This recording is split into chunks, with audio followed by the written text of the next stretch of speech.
Hey everybody, today I want to talk about the hidden costs of buying a house. Now don't get me wrong, after I give you all these, I want you to still strive to get a home.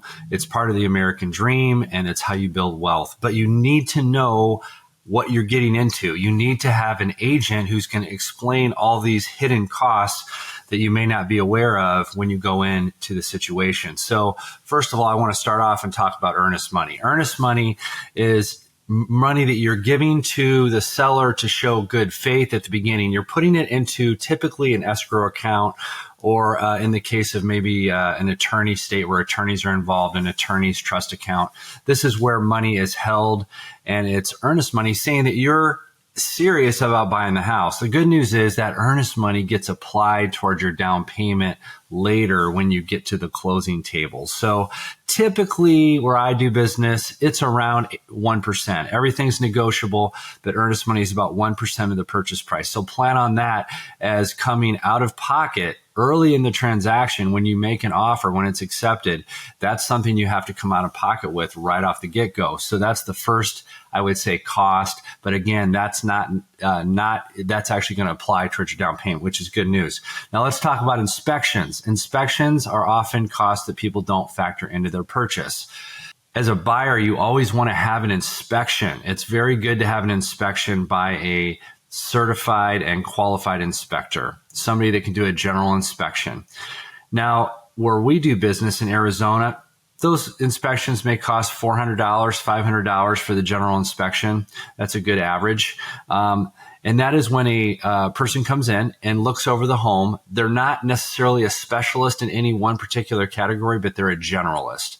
So they're looking to see if there's any issues with the house throughout the home. It's usually about a 3 to 4 hour process, depending on how large the home is. You know, for about a 2,500 to 3,000 square feet house, it'll run you about 3 to 4 hours. Typically, there's a buyer summary at the end where the buyer comes in, the inspector explains what the findings were. So that's the first cost. The second cost is the general inspector may decide or may recommend that you go look at something more specific. That could be the pool, the spa. It could be the roof. It could be plumbing issues. We may need to do a sewer scope where we're scoping the main line going into the house to see if there's any damage to that pipe. That's obviously a very important pipe going into the house. There could be septic inspections if you're running off of a septic tank. You may have to do surveys if your house is on a piece of land that doesn't have typical borders as in an HOA area. So in Arizona, we call typically those pieces of land meets and bounds. Those are different than lot and block property. So you may have to get a survey to determine what the boundaries of the home are and or the land are and any other thing that you want to find out about that property. So inspections can run into thousands of dollars if you need to make sure you do your due diligence, right? And as a buyer, you want to do that. As a buyer's agent, it's important that we let you know what we would recommend that you look at prior to purchasing a home, because it is a very large investment. You want to make sure that you actually get the right inspections. So those are additional monies that you may not be thinking of when you go in. Another cost would be appraisals. Appraisals have gotten expensive over the years. About a $350,000 to $400,000 home may run you about $700, $800. I remember back in the day where it was like $400. Now it's a lot more expensive. Typically, appraisals are ordered at the conclusion of the due diligence period in Arizona. And that is also a negotiable item, by the way. The buyer could ask the seller to pay for it. But typically what I see in Arizona is I see most of the time buyers, buying that or purchasing that appraisal. So another hidden cost you might want to be aware of.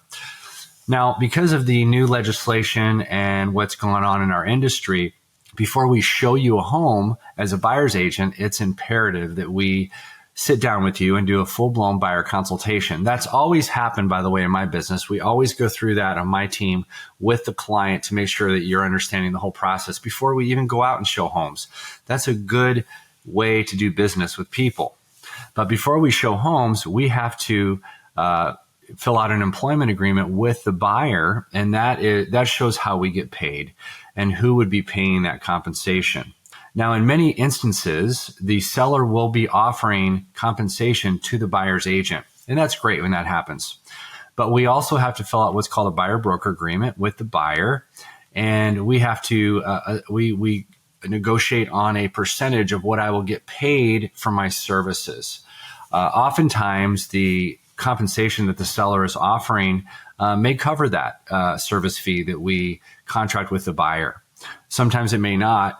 And if it does not, then we have options. We can negotiate again with the seller to see if he would cover that fee. And then sometimes if the seller's not willing to cover that full service fee that we put down on the buyer broker agreement with the buyer may need to come in with the difference. In that situation, that would be another cost that you would incur that you may not be thinking of at the current moment. And again, everything's negotiable. Commissions are negotiable for the listing agent. Commissions are negotiable for the buyer's agent. But this is good because this puts it all out in front before we go out and look at homes. And a good agent should be able to give you a good estimate of what you would have to come out of pocket with at the very end. The total amount of funds that you should be able to spend, the buyer's agent should be able to tell you a very good estimate of that for the whole process, depending on what your rate is, depending on what your price point is, et cetera, et cetera. Now, another one would be lending and title fees. Lending and title fees come up at the close of escrow, and these would be things like origination fees. Those are things that lending companies often charge. That is how they make their fee. We have escrow and title fees in the state of Arizona, and that escrow fee is essentially a fee that is charged to the buyer and the seller, and the escrow company handles the paperwork. They are a neutral third party that holds the earnest money in the account of the title company, and they follow instructions from the listing agent and the buyer's agent. But they essentially get all the paperwork ready so the buyer can sign that at the end. After the lender sends the documents to the title company will have that buyer come in and sign the documents either in the title company or they will send out a mobile notary. So that is, there's an escrow fee involved. There's also title fees. And in Arizona, that's typically there's two policies. There's a homeowner's policy, which is something the seller pays. And that is giving the assurance to the buyer that the property is lien free and it doesn't have any encumbrances. That is a fee the seller would pay, but there's another fee that the buyer pays, and that's called the lender's policy. And this is something the buyer pays at the end, and this gives the assurance to the lender that the lender is lending on a piece of property that has no liens. So that is another charge. So when you go to the escrow and title company to close your deal, you're going to have escrow fees. You'll have a lender's policy in Arizona. That's title insurance. And then you'll have other fees, document prep, things like that. You'll have other fees that the escrow company will charge you as well to process that transaction.